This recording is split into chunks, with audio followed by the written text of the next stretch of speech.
झटके में ऐसे बता दोगे। आप लोगों ने पढ़ा है ना, मैं आप लोगों को बताती हूँ कि आप लोग बोलते हो कि मैम इतना डिटेल में क्यों पढ़ाती है, क्योंकि मैं हर बच्चे का और हर एग्जाम को मैंने ना घूट घूट के पी रखा कि किस एग्जाम का क्या स्टैंडर्ड है पूछने का।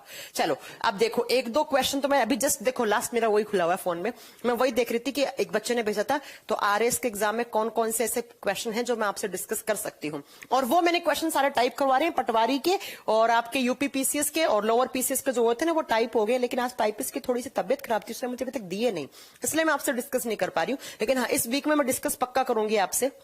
चलो ये तो देख लेते हैं हल, जो साइंस के क्वेश्चन आरएस के पेपर में आए तो वो तो लगे हाथों आप निपटाई दें तो ज्यादा अच्छा है।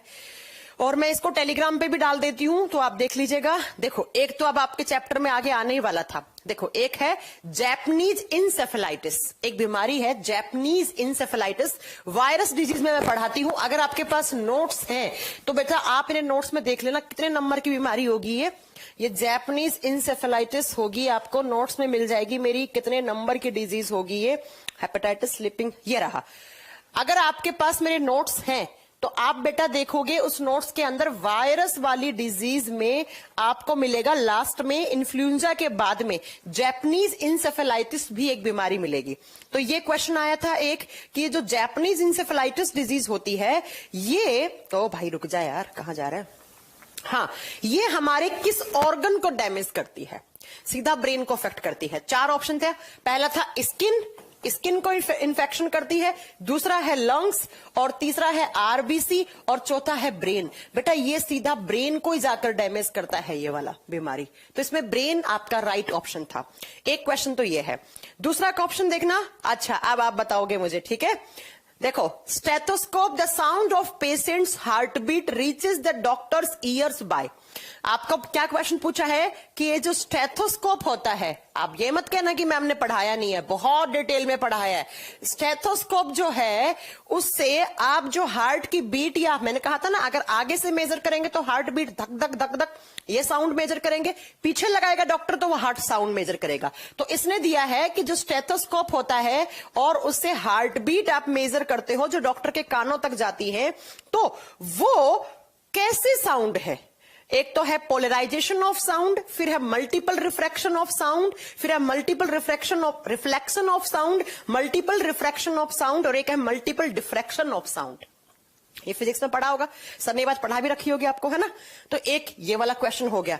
एक आया था अगर मदर के फीटस में RH blood group, can mother is in her foetus, अच्छा हाँ, कि अगर मदर RH नेगेटिव है तो उसके जो फीटस में बच्चा है, मैंने पढ़ाया था ना अगर RH नेगेटिव वाली लड़की की शादी अगर RH पॉजिटिव वाले लड़के से हो जाए तो उनका पहला जो बच्चा है वो तो सही रहता है, लाइव रहता है, उसके बाद दूसरा तीसरा चौथा पांचवा सब मर जाते हैं। इसका नाम क्या बताया था मैंने, एरिथ्रोब्लास्टोसिस फीटलिस। तो इसने कहा है कि RH नेगेटिव वाली जो महिला है उसको ये प्रॉब्लम कब आती है, जब उसके फीटस में जो बच्चा है वो RH नेगेटिव है, RH पॉजिटिव है या RH पॉजिटिव है, ऐसे कुछ करके ऑप्शन दिया है। तो ये बीमारी कब बनती है, आप जानते हैं कि जब मदर RH नेगेटिव हो और उसका बच्चा भी RH पॉजिटिव हो जाए तब ये बीमारी बनती है। देखो ब्लड वाले चैप्टर से ये क्वेश्चन भी आपको करवाया था, मैंने करवाया था कि नहीं करवाया था, करवाया था ना ये बात। आप बताओ कर पाओगे कि नहीं कर पाओगे। क्वेश्चन नंबर 94 है, मैं टेलीग्राम पे शेयर कर दूंगी, इसे पढ़ लेना, ठीक है, कि ये प्रॉब्लम कब आती है, जब लड़की RH नेगेटिव हो और बच्चा भी क्या हो जाए उसके फीटस में RH पॉजिटिव हो जाए। बताया था ना। ये देखो RS के पेपर के जो आज हुआ है उसके क्वेश्चन है। फिर आप लोग कहते हो ढंग से आप लोग नहीं पढ़ते हो, फिर कहते हो कि मैम इतना डिटेल में क्यों पढ़ाती है, क्योंकि बेटा मैं ऐसा नहीं सोचती कि आप लोग सिर्फ SSC का एग्जाम दोगे। SSC वाले बच्चों को तो मैं साइंस पढ़ाती ही नहीं हूं ना, मैं पढ़ाना चाहती हूँ, क्योंकि उसमें साइंस का कोई लेवल ही नहीं आता है। बच्चा कुछ वन लाइनर अगर वही कर लेगा तो ही कराएगा एग्जाम में। मैं पढ़ाती हूँ बच्चों को यहाँ पे PCS वाले बच्चों को, क्योंकि मुझे पता है PCS के क्वेश्चन आप कर पा रहे हैं तो SSC वगैरह सब मतलब हलवा है। ये लो ये क्वेश्चन आप कर देते। चलो अगला क्वेश्चन आपसे पूछा जाएगा, हाँ देखो नेक्स्ट क्वेश्चन पूछा है, which of the following vitamin are fat soluble. Fat में सोल्यूबल विटामिन कौन सी होती है? वसा में घुलनशील विटामिन कौन सी है? हालांकि बहुत इजी क्वेश्चन था, इसका आरएस का लेवल नहीं है इस क्वेश्चन का, लेकिन फिर भी पूछा है तो हम क्या कर सकते हैं। एक फैट में सोल्यूबल होती है और एक किस में होती है? वाटर सोल्यूबल, पानी में सोल्यूबल। फैट वाली होती है 4, अगर किसी ने मुझसे पढ़ रखा होगा तो A, D, E, K, ये चारों फैट में घुल जाती हैं और ये दोनों पानी में घुल जाती हैं। कौन कौन सी? B, A और B, क्या सॉरी बी और सी। तो आपसे पूछा फैट सोल्यूबल विटामिन, 4 ऑप्शन थे, बताइएगा कौन कौन सा ऑप्शन आप कौन सा ऑप्शन इसमें से सही करोगे। आपसे पूछा है वसा में घुलनशील विटामिन कौन कौन सी है। पहला ऑप्शन है A एंड C, दूसरा, हाँ ऑप्शन में बच्चा जल्दबाजी कर देता है, C एंड E, तीसरा है A एंड D और फोर्थ पे दिया हुआ है B12 एंड D। अब देखो बेटा, B को कट कर देना है, C को कट कर देना है, C को कट कर देना है, बचा कौन सा? A and D। तो ऑप्शन नंबर C आपका सही हो जाता, ऑप्शन नंबर C आपका सही हो जाता, क्योंकि पानी में घुलने वाली विटामिन कौन कौन सी होती है? A, D, E, K। ये आप इसे ऐसे याद कर लो, KEDA, कीड़ा नाम से याद कर लो, है ना। मैंने हालांकि आपको विटामिन वाला चैप्टर पढ़ाया नहीं है, लेकिन ये बहुत नॉर्मल चीजें जो मैं विटामिन वाले चैप्टर में पढ़ाती हूँ, कोई बड़ी बात नहीं है। चलो अगले क्वेश्चन पे चलते हैं। नेक्स्ट क्वेश्चन आपका साइंस का कौन सा है? Which of the following is a zoonotic disease. Yes, देखो कितना अच्छा क्वेश्चन है। और आप लोग निकालो मेरा वायरस वाला, अगर आपके पास PDF है आपके पास। देखो सबसे पहले जूनोटिक डिजीज क्या होती है पहले सुनो। हालांकि मैं ये वायरस में सब पढ़ाती हूँ, अगर आपने पढ़ रखा होगा साइंस स्पेशल 14 वगैरह में बच्चों ने जिन पढ़ रखा होगा, मैंने बहुत अच्छे से क्वेश्चन का आंसर कर सकते थे। जूनोटिक डिजीज क्या होती है? ऐसी बीमारी जो पहले जानवरों में आती है, जैसे कुत्ता हो गया, बिल्ली हो गया, घोड़ा हो गया, बकरी हो गया, गाय हो गया, भैंस हो गया, इनमें आती है, इनके थ्रू हम लोगों में आती है, उससे जूनोटिक डिजीज कहते हैं। ठीक है, पहले किस में आती है? जानवर में आती है, फिर ह्यूमन बॉडी में आती है, तो उसे जूनोटिक डिजीज कहते हैं। अब बताना जरा कौन कौन सा है। पहला है अभी जो चला था कोविड के समय, पहला ऑप्शन दिया इसने म्यूकोरमाइकोसिस। ये तो हो ही नहीं सकता, अभी कोरोना के समय चला था म्यूकोरमाइकोसिस, ये तो फंगस की वजह से होता है। दूसरा था प्लेग, ठीक है, आज मैं आपको प्लेग के बारे में पढ़ाऊंगी। तीसरा था रेबीज और चौथा था बच्चों यहां पर कौन सा? SARS, severe acute respiratory syndrome. ये पहले वाला कोरोना था, जो पहले आ चुका है कोरोना, वो था। प्लेग हो नहीं सकता क्योंकि ये चूहे से आती है। तो रेबीज किसके थ्रू आती है? रेबीज कुत्ते में होती है और कुत्ते के थ्रू हम लोगों में आ सकते हैं, अगर कुत्ते ने काटा तो ये क्या होगी? एक जूनोटिक डिजीज होगी। तो आपका रेबीज वाला ऑप्शन करेक्ट हो जाता। कितना आसान क्वेश्चन है। और मैंने ये चीज कॉन्सेप्ट बता भी रखा है कि हमेशा ऐसे ढूंढना कुत्ते के, बिल्ली के, या फिर कोई गाय, भैंस, घोड़ा, बकरी, इनके थ्रू। पहले उनमें थी, फिर हम लोगों में आ गई। कुत्ते के अंदर रैबिडा वायरस होते, कुत्ते ने आपको काटा, आपके बॉडी में रैबिडा वायरस छोड़ जाएगा, आपको रेबीज हो जाएगा। तो ये कैसी एक जूनोटिक डिजीज है ना। ये मैं वायरस वाले चैप्टर में पढ़ा भी चुकी हूं। आपको नहीं पढ़ा है, आपको आएगा आज या कल आ जाएगा, है ना। चलो अगला क्वेश्चन क्या है, थोड़ा सा ढूंढना पड़ेगा मुझे।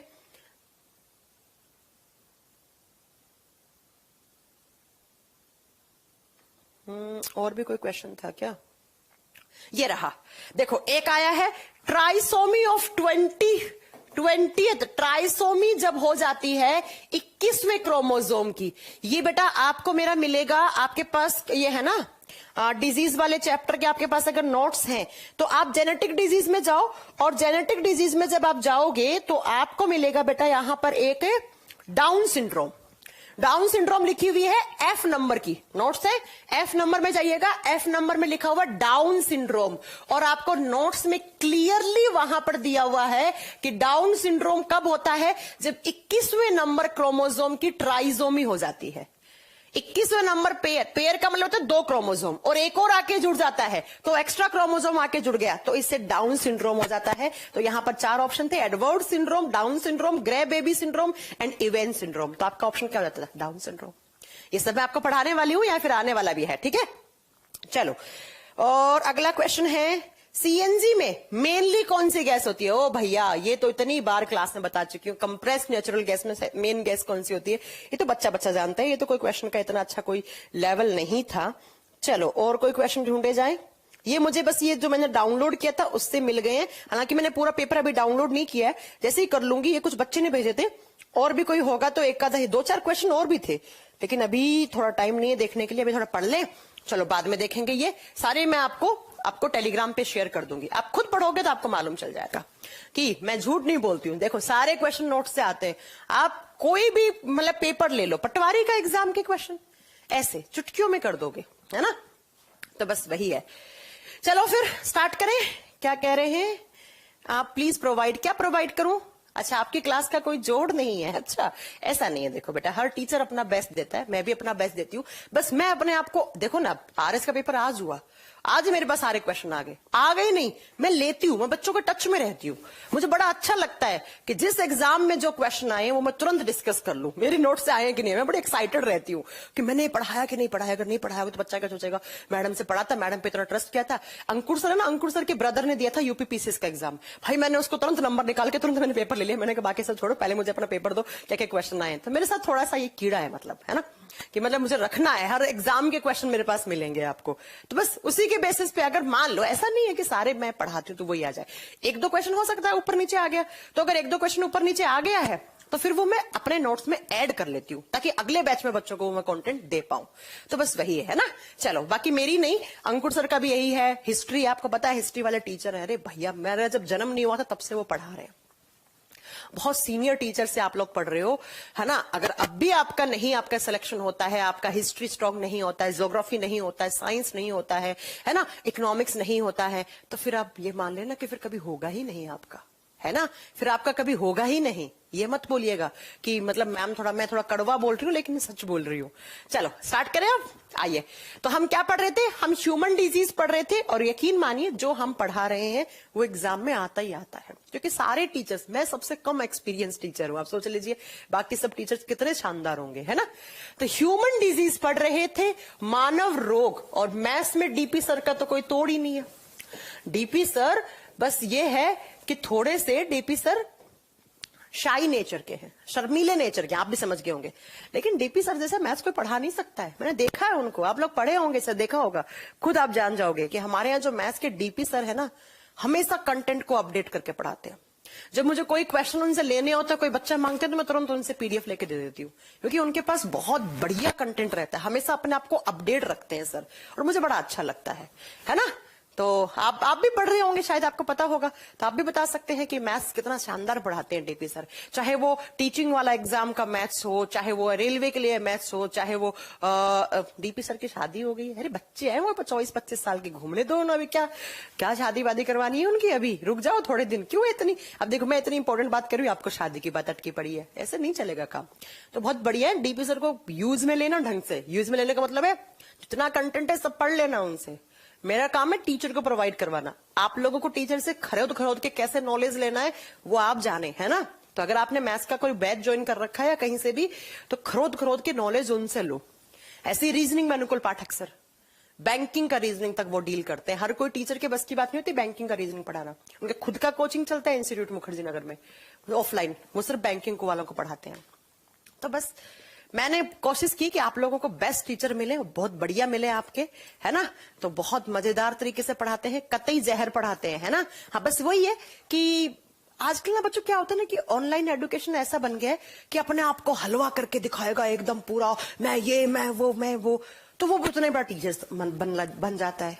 अब डीपी सर जैसे क्या है, उनको ये कुछ आता ही नहीं है। उनका काम है बस क्लास में खड़े कर दो, वो पढ़ा देंगे, कंटेंट डिलीवर कर देंगे अच्छे से, फालतू की बातें उन्हें करनी नहीं आती, इसलिए कोई इतना बच्चा जानते नहीं। नहीं, मनोज सर भी नो डाउट बहुत शानदार पढ़ाते हैं, मैं ये नहीं कह रही हूँ, मैं ये नहीं कह रही मनोज सर अच्छा नहीं पढ़ाते, अरे नहीं यार, मनोज सर भी अपना कंटेंट पे बहुत अच्छा काम करते हैं।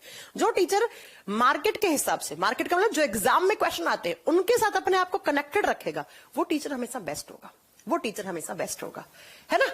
तो सब अच्छा पढ़ाते हैं, बस आप लोगों को कितना यूज लेना है टीचर को, कितना निकालना है उनके अंदर से, है ना, वो आप पर डिपेंड करता है। चलो स्टार्ट करते हैं फिर। ह्यूमन डिजीज, मानव रोग हम पढ़ रहे थे, और ह्यूमन डिजीज में हम बैक्टीरियल डिजीज पढ़ रहे थे। याद है ना कुछ कि भूल गए? एक दिन में, एक रात में ही भाई आजकल तो एक दिल्ली में ना इतने मच्छर हो रहे हैं यार, मुझे तो डर लगता है मुझे खा के डेंगू वेंगू ना कर दें। इतना स्प्रे करवा लिया मैंने, सब कुछ कर लिया। मैम आप भी अच्छा पढ़ाते हो, भी का मतलब क्या होता है? भी का क्या मतलब होता है? सुधर जाओ तुम लोग। कल क्या पढ़ रहे थे हम? Bacterial disease, bacterial disease. Bacterial disease, जीवाणु जनित रोग पढ़ रहे थे, जीवाणु जनित रोग।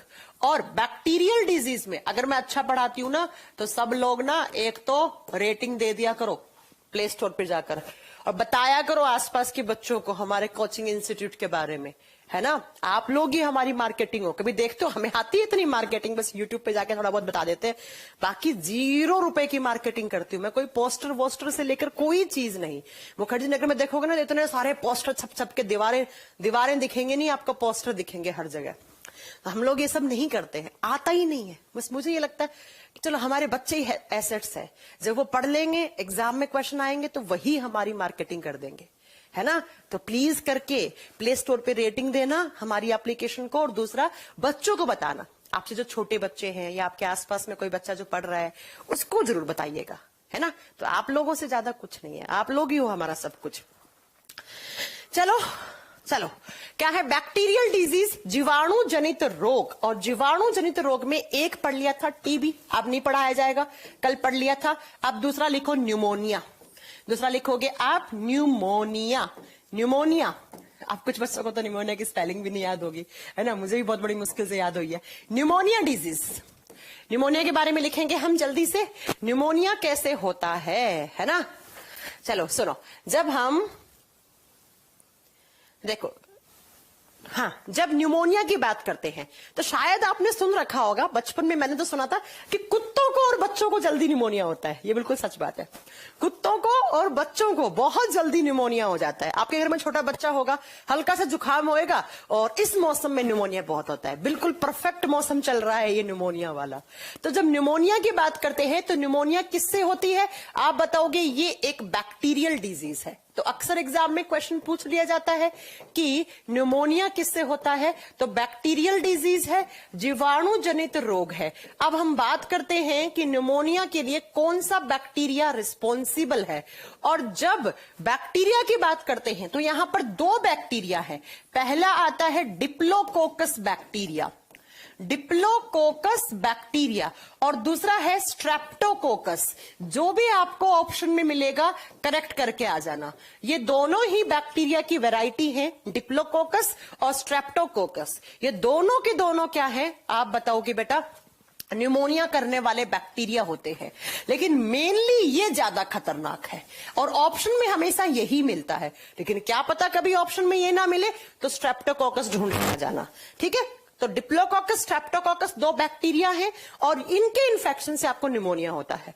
अब बात करते हैं, ये तो हो गए पैथोजन बेटा, ये तो बीमारी को जन्म देंगे, ये तो क्या है, ये तो रोग जनक है, ये तो बीमारी आपको करेंगे। लेकिन ये किसके थ्रू आपके बॉडी में आएंगे, इनका वेक्टर क्या है, इनका वाहक क्या है। तो जब इनके वेक्टर की बात करते हैं ना प्यारे स्टूडेंट्स, तो इनका वेक्टर क्या होता है, तो ये मेनली आते हैं पानी के थ्रू।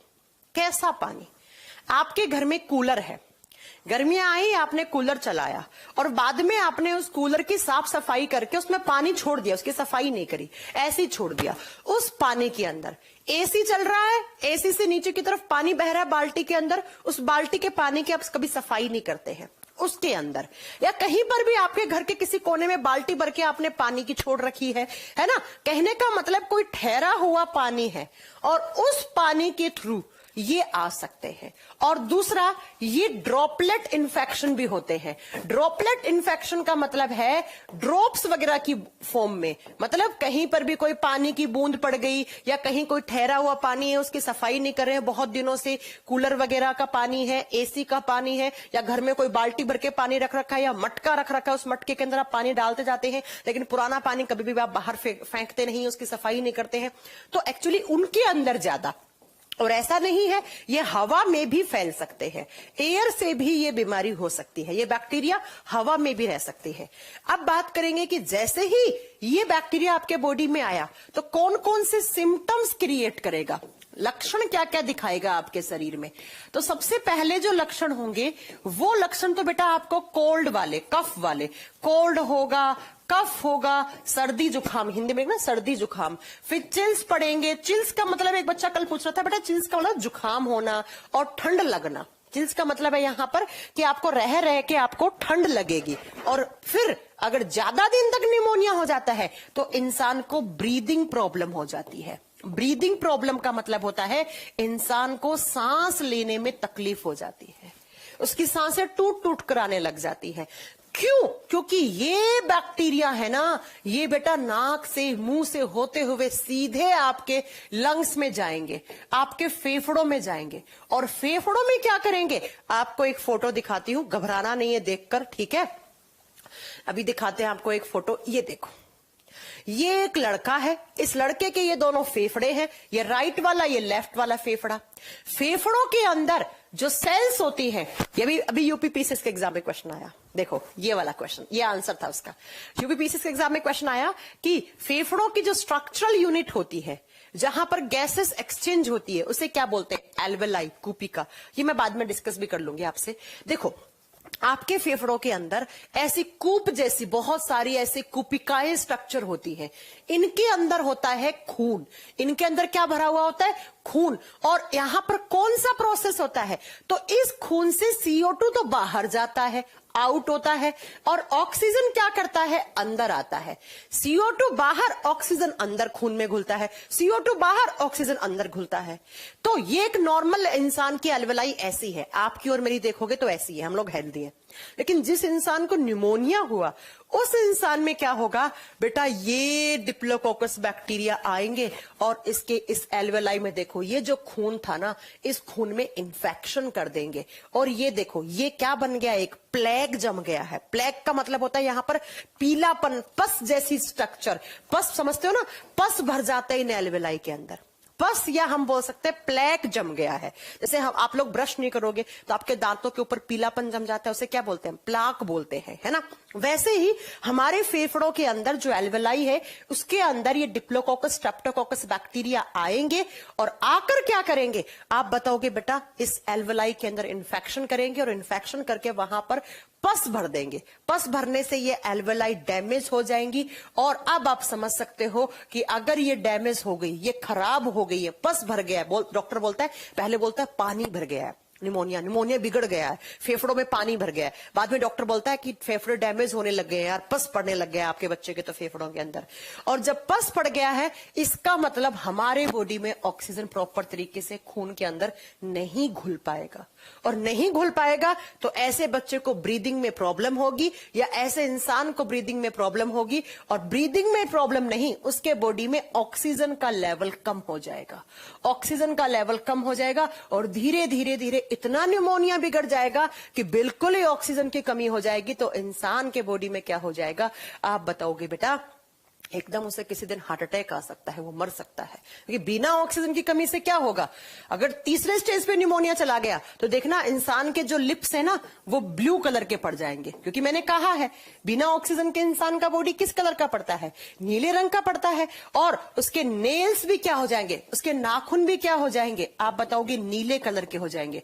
धीरे धीरे उसकी जो स्किन है, त्वचा है, वो भी नीले कलर की पड़ जाएगी, आंखों में नीलापन जम जाएगा, है ना? तो यही आपके निमोनिया के मेन सिम्टम्स है, यही निमोनिया के मेन सिम्टम्स है।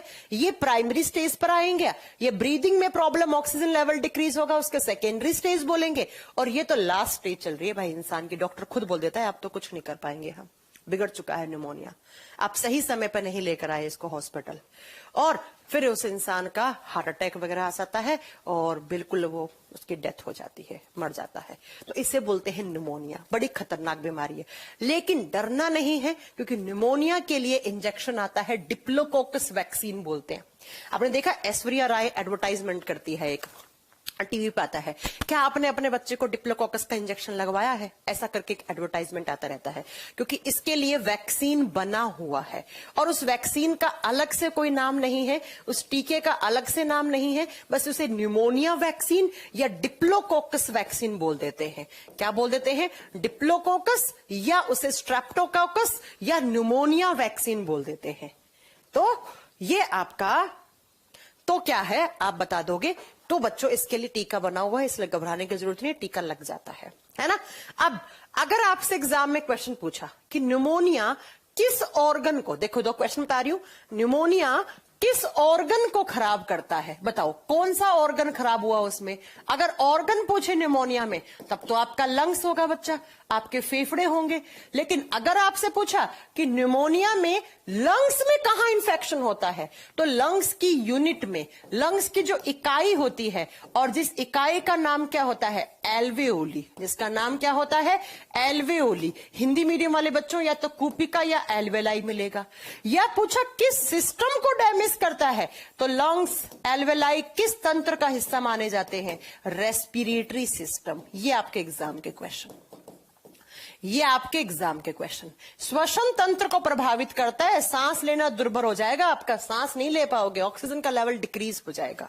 ये लो, ठीक है, ये लो, ये आपके एग्जाम के क्वेश्चन है जो आपसे एग्जाम में पूछे जाएंगे। क्या क्या निमोनिया किससे होता है? बैक्टीरिया से। कौन सा बैक्टीरिया? स्ट्रेप्टोकोकस या डिप्लोकोकस बैक्टीरिया। फिर किस ऑर्गन को खराब करता है? फेफड़ों को। ये फोटो याद कर लेना जो मैंने बताई है। फेफड़ों में कहां? एल्वेलाई। और किस सिस्टम को? रेस्पिरेटरी सिस्टम को। क्या हो जाता है? नीले वीले पड़ जाते हैं लास्ट स्टेज में आकर, और ऐसे इस तरीके से इंसान की डेथ हो सकती है। ये हो गया, ठीक है। रेस्पिरेटरी सिस्टम, इस फोटो को याद कर लीजिएगा मेरी, कि एक आदमी बना था, उसके फेफड़े दिखा रहे थे, फेफड़ों के अंदर ऐसे एल्वेलाई होती है, उसके अंदर पस भर जाता है, पानी भर जाता है, प्लाक जम जाता है, इसी को ही निमोनिया कहा जाता है। इंसान को सांस लेना में बहुत तकलीफ होगी, ऑक्सीजन का लेवल डिक्रीज होगा, इंसान के होंठ काल नीले पड़ जाएंगे। नीले से एक समय ऐसा आएगा बिल्कुल ऐसे काले से हो जाते हैं होंठ। अगली 3 नंबर पे डिजीज लिखेंगे टीबी और निमोनिया के बाद। नेक्स्ट जो लिखनी है आपको, वो लिखनी है बेटा अब टाइफाइड। टाइफाइड, टाइफाइड जिसे हम बोलते हैं मियादी बुखार। कौन सी? मियादी बुखार। बहुत नॉर्मल बीमारी है, मुझे हुई थी 2 महीने पहले, अप्रोक्स 1.5-2 महीने हो गए। 1.5-2 महीने पहले मुझे बहुत खतरनाक टाइफाइड हुआ था, है ना, बहुत खतरनाक टाइफाइड हुआ था, बहुत खतरनाक मियादी हुआ था। फिर 2-3 डॉक्टर के गई तो आराम नहीं मिला, लेकिन एक सर गंगाराम हॉस्पिटल है दिल्ली में, वहां पर मैंने एक डॉक्टर को दिखाया था तो बड़ा आराम मिल गया था। फिर मैंने उनके पर्चे को दिखा दिखा के मैंने सबके टाइफाइड का इलाज करवाया है। पिंकी मैम, पारुल मैम, सबको टाइफाइड हुआ था मेरे बाद, मैंने सबको अपनी वाली दवाइयां देके उनका इलाज करवाया है, बहुत सारे। तो हाँ, निमोनिया डे कब मनाते हैं? आई थिंक 12 नवंबर को सेलिब्रेट किया है निमोनिया डे। बाकी ये सब डे वगैरह तो आप खुद ही पढ़ लोगे तो बहुत बड़ी बात है। चलो, टाइफाइड की जब बात करते हैं तो टाइफाइड भी किससे होता है? टाइफाइड भी एक बैक्टीरियल डिजीज है। It is a bacterial disease, bacteria से होने वाला रोग है ये। अब कौन सा बैक्टीरिया? वो बैक्टीरिया जिसका नाम है साल्मोनेला टाइफी। साल्मोनेला टाइफी, इस बैक्टीरिया की वजह से, इसके नाम में टाइफी है तो आपके लिए बहुत आसान होगा ऑप्शन को टिक करना। साल्मोनेला टाइफी नामक एक बैक्टीरिया है जिस बैक्टीरिया की वजह से आपको टाइफाइड हो जाता है।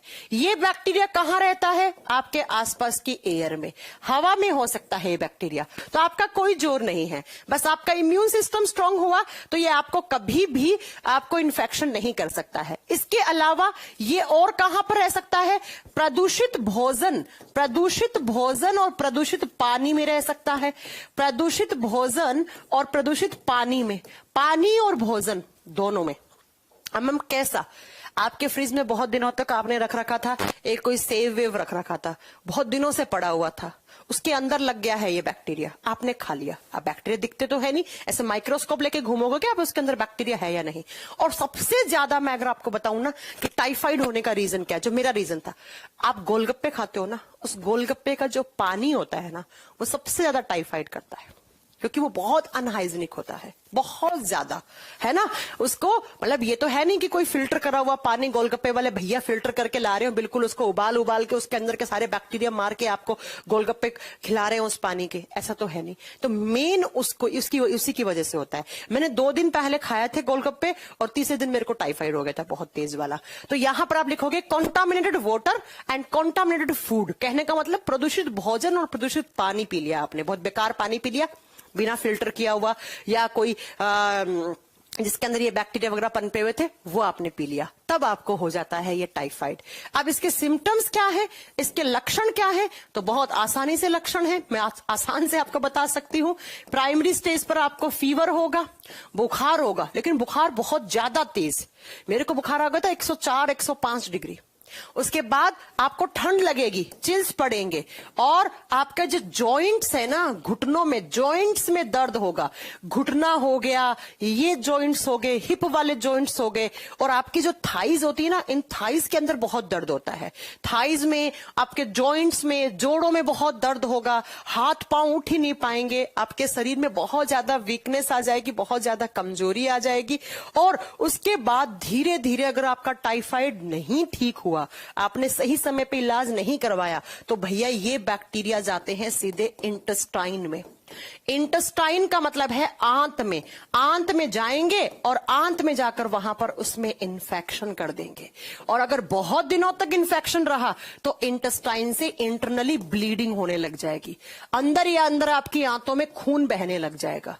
फिर कोई डॉक्टर ठीक नहीं कर पाएगा इसे, फिर इसे कोई ठीक नहीं कर पाएगा। और अगर बहुत ज्यादा दिक्कत है तो कुछ इंसानों को लूज मोशंस भी होते हैं, जैसे मुझे तो नहीं हुए, लेकिन कुछ लोगों को उल्टी दस्त भी लगते हैं। उल्टी और दस्त भी, डायरिया भी हो जाता है।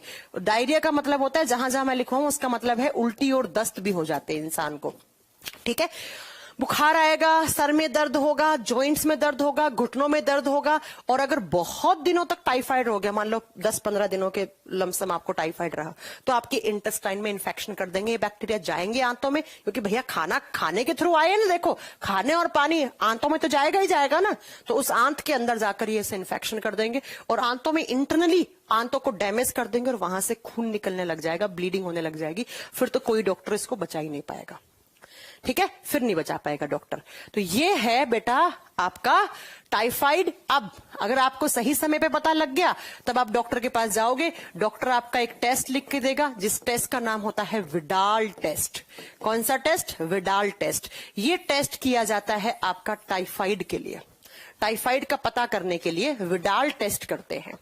इसके अंदर क्या करते हैं, आपका खून का सैंपल लेते हैं और बस उसको लैब में भेजते हैं, और अगर खून के अंदर वो बैक्टीरिया दिखते हैं आपको टाइफाइड वाले, तो तुरंत डॉक्टर बता देता है कि ये टाइफाइड वाले बैक्टीरिया आपके अंदर हैं। ये देखो ऐसे होते हैं कुछ। ये देखो एक पानी का ग्लास बना हुआ है। इस पानी का ग्लास क्यों बना हुआ है? क्योंकि ऐसे पानी के अंदर ऐसे बैक्टीरिया है टाइफाइड वाले, लेकिन हमें तो दिखे नहीं, हमने इस पानी को पी लिया।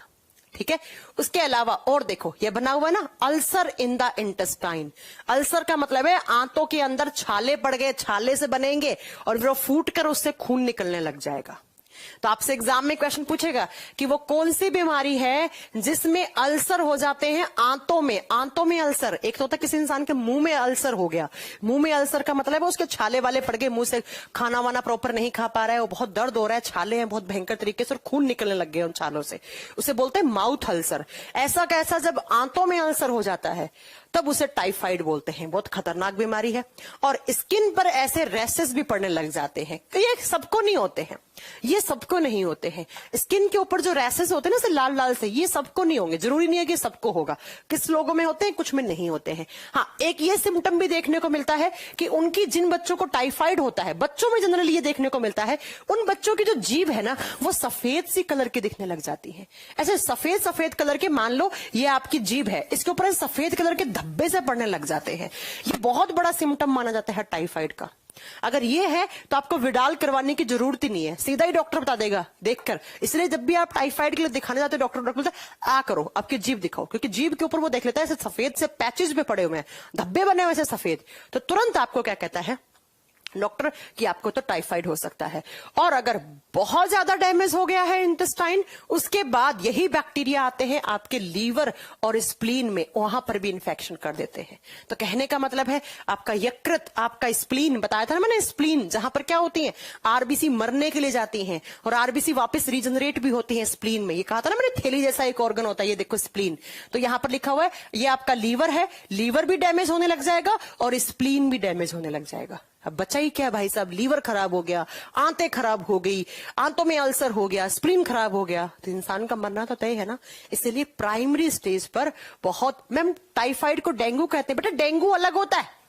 Dengue is a virus disease, dengue एक वायरस की वजह से होता है, ठीक है, अरबो वायरस की वजह से। और टाइफाइड में बढ़ा रही हूं एक बैक्टीरियल डिजीज, तो दोनों सेम कैसे हो सकती है, दोनों सेम कैसे हो सकती है। तो ये है टाइफाइड। लेकिन प्राइमरी स्टेज पर जाइएगा, डॉक्टर देगा कुछ आपको एंटी बैक्टीरियल डिजीज, क्योंकि बैक्टीरिया का इन्फेक्शन है। तो क्या देगा आपको देगा कुछ एंटीबायोटिक्स देगा, और उन एंटीबायोटिक्स से ये इन्फेक्शन आपका रुक सकता है। तो इसे बोलते हैं टाइफाइड, मियादी बुखार। बहुत आम है और आजकल बहुत चल रही है, थोड़ा सा ध्यान रखिएगा। बच्चों को भी हो जाती है।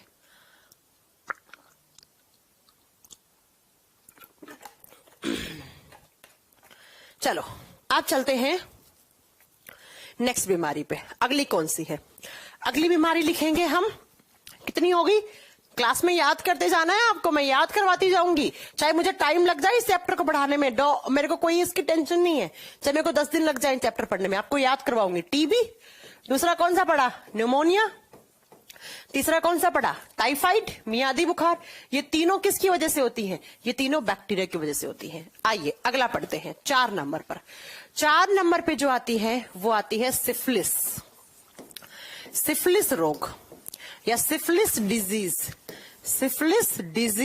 या सिफिलिस रोग।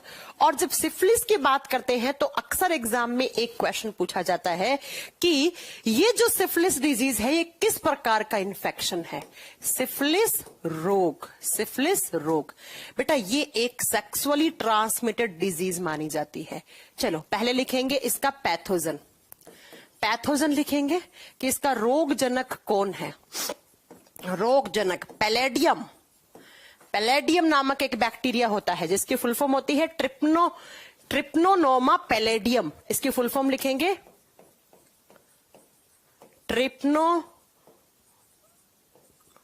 ट्रिप्नोनेमा, नहीं स्पेलिंग गलत हो गया, ट्रिप्नोनेमा पैलेडियम। इसकी वजह से होता है आपको सिफिलिस रोग। ट्रिप्नोनेमा पैलेडियम इसकी वजह से होता है बेटा आपको क्या? आपको बड़ी खतरनाक सिफिलिस रोग होती है। अब बात करते हैं कि इसका वेक्टर कौन है। तो बेटा ये ना 2-3 तरीके से आ सकता है। इसका वाहक कौन है? एक तो यूरिनरी इन्फेक्शन के थ्रू। यूरिनरी इन्फेक्शन का मतलब समझते हो आप? जैसे आपसे पहले कोई एक ऐसा इंसान वॉशरूम गया जिस इंसान को सिफिलिस डिजीज था और आपने उसी वॉशरूम को यूज कर लिया जिस इंसान ने सिफिलिस डिजीज वाला गया था, में वहां पर भी इन्फेक्शन कर देते हैं। तो कहने का मतलब है आपका यकृत, आपका स्प्लीन, बताया था ना मैंने, स्प्लीन जहां पर क्या होती है? आरबीसी मरने के लिए जाती हैं और आरबीसी वापस रीजनरेट भी होती हैं स्प्लीन में। ये कहा था ना मैंने, थैली जैसा एक ऑर्गन होता है, ये देखो स्प्लीन। तो यहां पर लिखा हुआ है ये आपका लीवर है, लीवर भी डैमेज होने लग जाएगा और स्प्लीन भी डैमेज होने लग जाएगा। अब बचा ही क्या भाई साहब? लीवर खराब हो गया, आंतें खराब हो गई, आंतों में अल्सर हो गया, स्प्लीन खराब हो गया, तो इंसान का मरना तो तय है ना। इसलिए प्राइमरी स्टेज पर बहुत, मैम टाइफाइड को डेंगू कहते हैं, बेटा डेंगू अलग होता है। Dengue is a virus disease, dengue एक वायरस की वजह से होता है, ठीक है, अरबो वायरस की वजह से। और टाइफाइड में पढ़ा रही हूँ एक बैक्टीरियल डिजीज, तो दोनों सेम कैसे हो सकती हैं? तो ये है टाइफाइड। लेकिन प्राइमरी स्टेज पर जाइएगा, डॉक्टर देगा कुछ आपको एंटी बैक्टीरियल डिजीज, क्योंकि बैक्टीरिया का इन्फेक्शन है। तो क्या देगा आपको देगा कुछ एंटीबायोटिक्स देगा, और उन एंटीबायोटिक्स से ये इन्फेक्शन आपका रुक सकता है। तो इसे बोलते हैं टाइफाइड, मियादी बुखार। बहुत आम है और आजकल बहुत चल रही है, थोड़ा सा ध्यान रखिएगा। बच्चों को भी हो जाती है।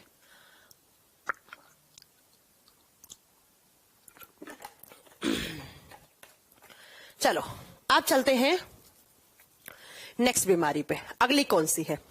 अगली बीमारी लिखेंगे हम, कितनी होगी क्लास में याद करते जाना है आपको, मैं याद करवाती जाऊंगी, चाहे मुझे टाइम लग जाए इस चैप्टर को पढ़ाने में, मेरे को कोई इसकी टेंशन नहीं है, चाहे मेरे को 10 दिन लग जाए चैप्टर पढ़ने में, आपको याद करवाऊंगी। टीबी, दूसरा कौन सा पढ़ा? न्यूमोनिया, तीसरा कौन सा पढ़ा? टाइफाइड, मियादी बुखार। ये तीनों किसकी वजह से होती हैं? ये तीनों बैक्टीरिया की वजह से होती हैं। आइए अगला पढ़ते हैं 4 नंबर पर। 4 नंबर पे जो आती है वो आती है सिफिलिस रोग या सिफिलिस डिजीज या सिफिलिस रोग। और जब सिफिलिस की बात करते हैं तो अक्सर एग्जाम में एक क्वेश्चन पूछा जाता है कि ये जो सिफिलिस डिजीज है ये किस प्रकार का इन्फेक्शन है? सिफिलिस रोग बेटा ये एक सेक्सुअली ट्रांसमिटेड डिजीज मानी जाती है। चलो पहले लिखेंगे इसका पैथोजन लिखेंगे कि इसका रोग जनक कौन है। रोग जनक पैलेडियम नामक एक बैक्टीरिया होता है जिसकी फुल फॉर्म होती है ट्रिप्नोनोमा पैलेडियम, इसकी फुल फॉर्म लिखेंगे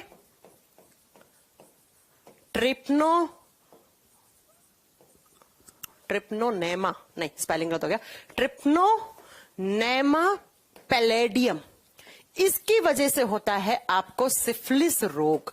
सिफिलिस रोग ट्रिप्नोनेमा पैलेडियम, इसकी वजह से होता है बेटा आपको क्या, आपको बड़ी खतरनाक सिफिलिस रोग होती है। अब बात करते हैं कि इसका वेक्टर कौन है। तो बेटा ये ना 2-3 तरीके से आ सकता है। इसका वाहक कौन है? एक तो यूरिनरी इन्फेक्शन के थ्रू।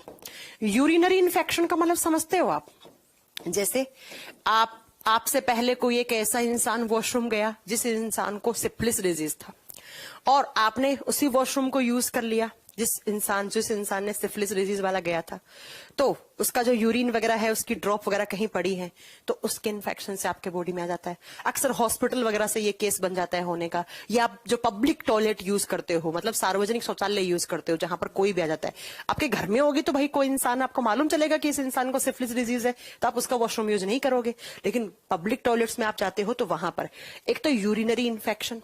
दूसरा क्या होता है? दूसरा ये एक एसटीडी है। एसटीडी का मतलब एसटीडी पीसीओ नहीं है ना? पुराने जमाने में चलता था ना, एसटीडी पीसीओ चलता था, जहां पर 1 रुपया डाला, कॉइन डाला और आप बात कर लेते थे। बेटा ये इसका मतलब होता है ऐसी बीमारी जो सेक्सुअल ऑर्गन्स के थ्रू आए, जो सेक्सुअल इंटरकोर्सेस के थ्रू एक इंसान से दूसरे इंसान में होए। इसे कहते हैं सेक्सुअली ट्रांसमिटेड डिजीज। यौन संक्रमित रोग कहा जाता है sexually transmitted disease. Sexually transmitted disease, Hindi medium वाला बच्चा क्या लिखेगा? यौन संक्रमित रोग माना जाता है इसे। सेक्सुअल इंटरकोर्सेस के थ्रू एक इंसान से दूसरे इंसान में आएगा तो इसे एसटीडी, या उस इंसान की स्किन के कांटेक्ट में गए तो उसकी त्वचा से आपकी स्किन पर भी हो सकता है। ये 3 तरीके के वेक्टर है। यूरिनरी इन्फेक्शन का मतलब है जब आपने यूरिन वगैरह किया, पेशाब वगैरह किया, और जिस इंसान ने पहले किया था उसी का यूज्ड वॉशरूम आपने यूज कर लिया तब। दूसरा, आपने ऐसे इंसान के साथ सेक्सुअल इंटरकोर्सेस किया जिस इंसान को सिफिलिस डिजीज था, विदाउट एनी प्रोटेक्शन, तो आपको आ जाएगा। नेक्स्ट, तीसरा, स्किन वगैरह के कॉन्टेक्ट में उसके रहोगे, क्योंकि ये मेनली स्किन को इन्फेक्शन करती है, और स्किन वाली बीमारियां एक दूसरे को आसानी से हो सकती है, कोई बड़ी बात नहीं है।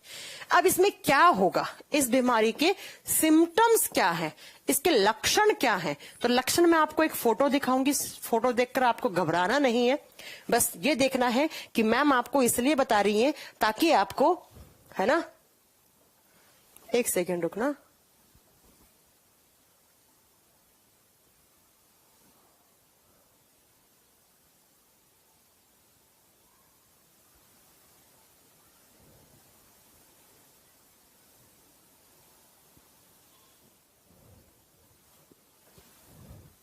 क्या हो गया? चलो, इसके सिम्टम्स में आपको एक फोटो दिखाती हूं, आप देख लोगे तो आपको पता लग जाएगा कैसी बीमारी है। ये देखो बेटा, ये एक ऐसे इंसान की फोटो है जिसको सिफिलिस डिजीज हुआ है। दिखने में ही आपको कैसा लग रहा है? देख रहे हो आप? ये देखो बेटा, स्किन के ऊपर प्राइमरी स्टेज पर क्या होएगा? ऐसे एक लाल सा धब्बा पड़ेगा, फिर धीरे धीरे उसके अंदर प्लाक सा जमकर इतना गंदा पस पड़ेगा, और जिस जगह ये जो सिफिलिस वाले बैक्टीरिया गए हैं, ये जाकर ऐसे पनप जाते हैं कि वहां के एरिया को पूरे को डिस्ट्रॉय कर देते हैं, और ऐसे चकते हो जाते हैं, आपको ईचिंग आएगी, आप नाखून लगाओगे और ज्यादा इन्फेक्शन होगा, इनसे खून निकलेगा, बहुत सारा खून निकल के एकदम ये जो एरिया है ना वो बहुत गंदा हो जाता है। और सिर्फ स्किन पे ही नहीं, आपके जो सेक्सुअल ऑर्गन्स होते हैं वहां पर भी ये इन्फेक्शन कर देता है। ठीक है, जो मेल और फीमेल के सेक्सुअल ऑर्गन्स होते हैं वहां पर भी सेम इन्फेक्शन हो जाता है, तो बहुत खतरनाक बीमारी माना जाती है। ये आपकी स्किन के ऊपर ऐसे, जैसे किसी ने, मानते ना, किसी ने जला दिया हो, वो डाल दिया हो, गरम गरम कोयले डाल दिए हो, किसी की स्किन पर जल जाती है, वैसी हो जाती है, और बहुत दर्द होता है, बहुत पैनिक होती है, चीजें आप देख ही नहीं पाओगे। जिस इंसान को ये हो गया है सिफिलिस, बहुत खतरनाक बीमारी, आप देख ही नहीं पाओगे, है ना। और अब अगर मैं बात करूं इसके सिम्टम्स की, तो स्किन का तो मैंने दिखा दिया है कि स्किन इन्फेक्शन लिख सकते हो आप कि स्किन पर इन्फेक्शन हो जाता है, त्वचा पर संक्रमण हो जाता है। और दूसरा, अगर हम बात करेंगे इसके बाद, तो बच्चा इसके अलावा इंसान को अगर बहुत दिनों तक सिफिलिस रहा तो पैरालाइसिस जैसी हरकतें हो जाती हैं उसकी। पैरालाइसिस का मतलब है उसके हाथ पांव काम करना बंद भी कर सकते हैं। कोई एक हाथ का हिस्सा है या कोई एक बॉडी का पार्ट है वो पूरा डैमेज हो गया तो उसमें मूवमेंट ही नहीं होगा, उस हाथ पर कोई ब्रेन का कंट्रोल ही नहीं रहेगा और उसमें लकवा जैसी स्थिति पैदा हो जाती है। अगर किसी इंसान को 6-7 महीने तक सिफिलिस रोग रहा तो कोई एक हिस्सा, किसी का एक माउथ वाला इधर वाला हिस्सा है, फेस वाला, ये हो सकता है, किसी का एक हाथ वाला, किसी का एक पांव वाला, ऐसा कैसे भी हो सकता है ना। ठीक है, नेक्स्ट अगर मैं बात करूं इसमें, तो धीरे धीरे ये सिफिलिस वाले बैक्टीरिया आपके ब्रेन में जाते हैं और ब्रेन के अंदर इन्फेक्शन कर देते हैं। और जब ब्रेन इन्फेक्शन हो गया तो कहानी वहीं खत्म हो जाती है, आप खुद सोच सकते हो। तो ये आपकी स्किन पर इन्फेक्शन करेगा, लकवे जैसी बीमारी में आपको स्टेज में लाकर छोड़ देगा और आपके ब्रेन में इन्फेक्शन, आपके दिमाग में इन्फेक्शन कर देगा और आपका ब्रेन जो है वो रिस्पॉन्ड करना बंद कर देगा और आपका कंप्लीट नर्वस सिस्टम खराब हो सकता है। इससे नर्वस सिस्टम पर भी इफेक्ट पड़ता है इस बीमारी से। बहुत खतरनाक बीमारी है, हालांकि बहुत कम है, बहुत रेयर मानी जाती है, इसलिए हम लोग थोड़ा सा वो है कि हाँ ठीक है चलो, है ना, इसलिए इसको याद रखिएगा सिफिलिस रोग को। तो ये 4 होगी, pneumonia, TB, syphilis and typhoid. 5वें नंबर पे लिखेंगे डिप्थीरिया। 5 नंबर पे जो आती है वो आती है डिप्थीरिया डिजीज। डिप्थीरिया, इसके लिए घबराने की जरूरत नहीं है। हाँ, सिफिलिस के लिए एक बच्चा पूछ रहा है वैक्सीन नहीं है क्या? नहीं, सिफिलिस के लिए कोई वैक्सीन नहीं है, ऐसा कोई वैक्सीन नहीं बना है, क्योंकि इतना बड़ा कोई पेंडेमिक डिजीज हुआ नहीं ना। कुछ हर साल में कुछ 100-150 केस आ जाते हैं हर कंट्री के पास। इतना जल्दी मतलब उसी बीमारी का बनता है टीका जो बहुत वर्ल्ड वाइड या बहुत ज्यादा लोगों को डैमेज कर चुकी है, बहुत ज्यादा लोगों को मार चुकी है। जैसे कोरोना का टीका बन गया, जैसे बहुत सारी बीमारियों का टीका बन चुका है। लेकिन अगर कोई बीमारी ने पेंडेमिक नहीं हुई है तब तक उसका टीका इतना आसानी से नहीं बन पाता है ना। तो अगर आप डिप्थीरिया की बात करते हैं तो बेटा डिप्थीरिया डिजीज किसकी वजह से होती है? तो ये भी एक बैक्टीरिया की वजह से होती है। कौन सा बैक्टीरिया? नाम लिखेंगे इस बैक्टीरिया का, कॉर्नी बैक्टीरियम। इसके पैथोजन का कॉर्नी बैक्टीरियम, रोग जनक। तो कौन सा रोग जनक है? तो आप बताएंगे कॉर्नी बैक्टीरियम। ओहो, कितने फोन आ रहे हैं, आज ही सारे फोन आ जाएंगे क्या? हेलो सर, मैं क्लास में हूं, बाद में बात करूंगी।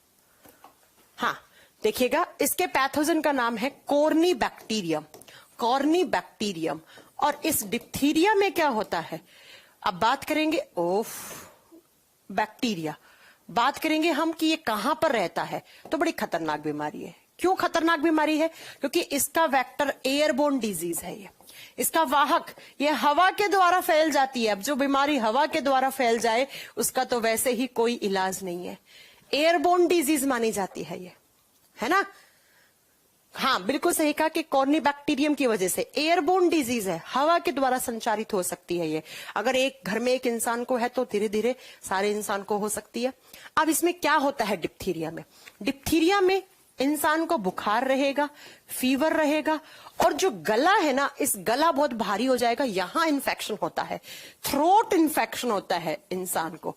थ्रोट इन्फेक्शन का मतलब है गले में संक्रमण करता है ये बैक्टीरिया और गले में धीरे धीरे संक्रमण करके जहां से आपकी आवाज बनती है उसको बोलते हैं हम वॉइस बॉक्स। वॉइस बॉक्स का मतलब है जहां से आपकी साउंड, आपकी आवाज बनती है। इस वॉइस बॉक्स को ही पूरा क्या कर देता है?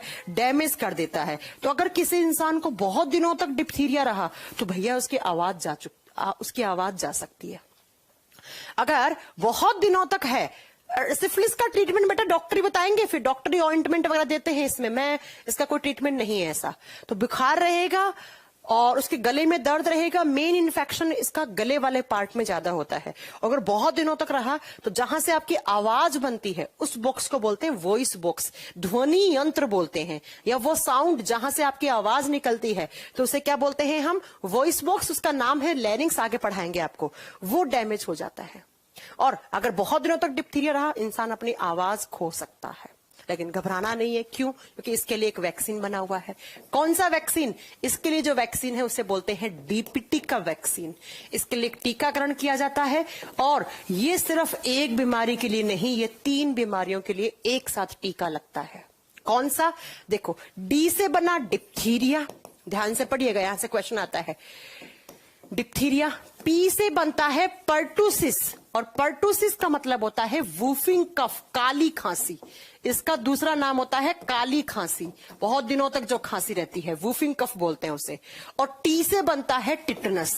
तो 3 बीमारियों के लिए एक साथ एक टीका लगाया जाता है, जिसे डीपीटी का टीका कहते हैं, जिसे हमने क्या बोला है? डीपीटी। डिप्थीरिया, पर्टुसिस, पर्टुसिस का मतलब यहाँ पे काली खांसी रोग, वूफिंग कफ, आगे आपको पढ़ा भी देंगे हम, और टिटनस। इन 3 बीमारियों के लिए एक टीका लग जाता है। जैसे टिटनस का टीका तो आम है, तो टिटनस में आप क्या करते हो? आपको जब भी लोहे वगैरह की लगती है तो आपको लगता है मुझे टिटनस हो जाएगा, तो आप भाग के टिटनस का टीका लगा लेते हैं। लेकिन आप भूल जाते हैं वहीं पर कि टिटनस का टीका लगेगा तो 2 बीमारियों से बचने के लिए और भी टीका लग चुका है मुझे। कौन कौन सा? Diphtheria and pertussis. तो इस डीपीटी की वैक्सीन को कहा जाता है 3 एंटीजन ड्रग्स। 3 एंटीजन ड्रग या 3 एंटीजन आपसे पूछ ले, वैक्सीन किसे कहा जाता है? 3 बीमारियों से, 3 बीमारियों के एंटीजन को एक वैक्सीन से खत्म करवा लो, उसे डीपीटी। 3 बीमारियों की एक साथ खत्म करने के लिए जो वैक्सीन लगता है उसे 3 एंटीजन वैक्सीन या मल्टीपल एंटीजन वैक्सीन का नाम अक्सर इसे दे दिया जाता है ना। तो इन 3 बीमारियों से बचने के लिए एक टीका लगता है, जिसे डीपीटी का टीका कहा जाता है, और हर इंसान को लग जाता है। ये तो इतना खतरनाक नहीं है, इससे डरने की कोई ऐसा जरूरत नहीं है ना। मतलब डिप्थीरिया वैसे बीमारी खतरनाक है, लेकिन हमें टीका लगा हुआ होता है, इसलिए हमें डरने की जरूरत नहीं है। अब चलते हैं नेक्स्ट 6 नंबर पे, और 6 नंबर पे जो डिजीज है अगली, उसे लिखोगे आप कोलेरा। कोलेरा, और कोलेरा को हिंदी में कहा जाता है हेजा। कोलेरा या हेजा। 2006-7 के समय कितना कोलेरा फैला था, आपने खुद ने देखा होगा कि कितना कोलेरा 2006-7 के साथ 6 और 7 के समय कोलेरा बहुत ज्यादा था। और जब कोलेरा की बात करते हैं तो कोलेरा भी एक बैक्टीरिया की वजह से होता है। कौन सा bacteria? Vibrio cholerae. Vibrio cholerae नामक बैक्टीरिया होता है, हिंदी में सेम नाम है, विब्रियो कोलेरी। ये बैक्टीरिया है, और ये बैक्टीरिया ज्यादा किस में रहते हैं? ये बेटा गंदे पानी में। इनकी आदत होती है कंटामिनेटेड वाटर में रहने की, या कंटामिनेटेड फूड। 2006-7 के समय इंडिया में बहुत ज्यादा हेजा था, और किसके अंदर रहता है? ये रहता है contaminated water and food. Water and food, प्रदूषित भोजन एंड प्रदूषित पानी के अंदर ज्यादा रहता है। तो आप मैं एक बात बताऊं आप लोगों को, अगर आप पानी अच्छा पी रहे तो आप वैसे ही बहुत सारी बीमारियों से बच के रहेंगे, क्योंकि पानी के थ्रू बहुत सारी बीमारियां आती हैं। इसलिए मैं हमेशा बच्चों को कहती हूँ, पानी हमेशा अच्छा पियो। चाहे खाना अच्छा मत खाओ, खाना अच्छा खाने का मतलब ये नहीं है कि आप पिज्जा बर्गर खाओ, उनमें फालतू का पैसा आप वेस्ट कर रहे हो, लेकिन पानी अच्छा पीते जाओ, क्योंकि पानी बहुत सारी बीमारियों का इलाज होता है। यकीन मानिए मेरी बात को, पानी के थ्रू बहुत सारे बैक्टीरिया आ जाते हैं आपके बॉडी में, और आपको मालूम भी नहीं चलता है। धीरे धीरे आपके बॉडी में ऐसे सिम्टम्स आ जाते हैं। ये कोलेरा उस समय की बात है, 6 और 7 की बात है। बहुत कोलेरा हैजा चला था। कहां पर? प्रदूषित भोजन और प्रदूषित पानी में। गांव वगैरह के एरिया, पूरे गांव के लोगों को हैजा हो रहा था एक साथ। मुझे याद है हमारे गांव में बहुत सारे लोगों की डेथ हो गई थी हैजा से। एक साथ पूरे गांव के अंदर इन्फेक्शन कर देता है। ठीक है, अब बात करते हैं हम कोलेरा की। तो कोलेरा में क्या क्या होता है? कोलेरा में बेटा एक तो आपको बहुत ज्यादा वॉमिटिंग होगी। वॉमिटिंग का मतलब है उल्टी आएगी, लूज मोशंस, उल्टी, दस्त होगा, और उसके साथ आप जो भी खाना खाएंगे, आप खाना आपके पेट में या आपके आंतों में रहता ही नहीं है। खाना खाया तुरंत वापस बाहर गिर जाता है उल्टी की फॉर्म में। खाना खाया तुरंत आपको दस्त लग जाएंगे। दिन में कम से कम 10-12 बार तो बाथरूम जाएंगे, दस्त हो जाएंगे। इसके साथ आपकी इंटेस्टाइन में इन्फेक्शन करेंगे ये, और जो बैक्टीरिया इंटेस्टाइन तक पहुंच चुका हुआ होता है ना, वो बहुत खतरनाक होता है बच्चों, वो बहुत खतरनाक होता है। आंतों में इन्फेक्शन कर देते हैं ये बैक्टीरिया। और उसके साथ साथ आपने जो खाना खाया, पानी पिया, पानी पीते भी इंसान को उल्टी आएगी, और उस इंसान के बॉडी में पानी ठहर ही नहीं पाता है, और पानी की कमी हो जाती है। और पानी की कमी को हम क्या बोलते हैं? डिहाइड्रेशन बोलते हैं। पानी की कमी को क्या बोलते हैं? निर्जलीकरण बोलते हैं। तो इंसान के बॉडी में पानी की कमी हो जाएगी और इंसान इतना कमजोर हो जाएगा, दुबला पतला हो जाता है एकदम। जिस इंसान का वजन 70 किलो होता है वो 30-35 किलो का आगे रह जाता है अगर एक महीना उसको कोलेरा हो गया, हेजा हो गया। लेकिन अब इंडिया में नहीं है ये। इंडिया कोलेरा फ्री हो चुका है, इतना हेजा नहीं है, कोई केस नहीं मिला है। ठीक है, तो इतनी कमजोरी आ जाती है इंसान को, वो बेड से भी नहीं उठ पाता है। इसे बोलते हैं कोलेरा या हेजा। बहुत खतरनाक बीमारी है और लेकिन अब इतनी नहीं है, इसलिए हमें घबराने की जरूरत नहीं है। इसके लिए कोई टीका वीका नहीं बना था। कुछ बीमारियां होती हैं जो एक पर्टिकुलर सर्टेन टाइम के लिए आती हैं, बैक्टीरिया, और वो अपने आप डिस्ट्रॉय हो जाती हैं, अपने आप चली जाती है। जैसे मैं अगर बात करूं कोरोना की, भैया वैक्सीन तो अभी तक पूरे लोगों को नहीं लगी है, लेकिन कोरोना देखो 2019 में आया, 20 पूरा साल बर्बाद किया, अभी बंदा, अभी खत्म है, अगले साल हो सकता है फिर आ जाए, लेकिन फिर बिल्कुल खत्म हो जाएगा। क्योंकि जब तक लोगों में हर्ड इम्यूनिटी बन चुकी होती है, अब ये हर्ड इम्यूनिटी क्या होती है सब एक अलग चैप्टर है। तो जब हम सब लोगों के अंदर हर्ड इम्यूनिटी बन चुकी हुई होगी तो वैसे भी कोरोना हम लोगों को कुछ नहीं कर पाएगा। तो वही है, तो हेजा जब हुआ 2006-7-8 में, तो लोगों के अंदर हर्ड इम्यूनिटी बन चुकी थी। जब तक वैक्सीन बनता तब तक कोलेरा गायब हो चुका था, कोलेरा गायब हो चुका था, है ना। तो ये आप याद रखेंगे। तो ये सारी बीमारियां हैं जो बैक्टीरिया से हो सकती है। कौन कौन सी पढ़ ली? टीबी पढ़ ली, निमोनिया पढ़ लिया, टाइफाइड पढ़ लिया, कोलेरा पढ़ लिया और डिप्थीरिया पढ़ लिया। बाकी टिटनस वगैरह है वो कल की क्लास में पढ़ेंगे, है ना। टिटनस हो गया, प्लेग हो गया, ये सब हम कल की क्लास में पढ़ेंगे। इस चैप्टर को थोड़ा टाइम लगेगा, आपको पेशेंस के साथ रहना है, लेकिन हो जाएगा चैप्टर, है ना। बहुत बड़ा चैप्टर है। मैम डायरिया और कोलेरा में क्या डिफरेंस? बट डायरिया का मतलब होता है उल्टी दस्त। डायरिया एक बीमारी भी है और डायरिया सिम्टम भी माना जाता है बहुत सारी बीमारियों का। जब उल्टी दस्त आती है तो साइंस में उसको डायरिया नाम दिया जाता है। और हेजा एक बैक्टीरियल इन्फेक्शन है। हेजा जब होता है तो डायरिया के जैसे सिम्टम आपके अंदर आ जाते हैं। ये दोनों चीजें अलग अलग है, ठीक है। तो थोड़ा सा इस चीज को नोट कीजिएगा। तो कल हम इसे खत्म करके वायरस डिजीज स्टार्ट कर लेंगे और वायरस डिजीज में 10-12 पढ़ लेंगे। थोड़ी ज्यादा है वायरस वाली, तो 2-3 दिन लगेंगे उसको पढ़ने में, लेकिन कर लेंगे हम खत्म, ठीक है। चलो फिर आज के लिए इतना बहुत है। आज मेरे बड़े फोन वोन हरे, पता नहीं क्या हो गया है, ऑफिस से भी हम बात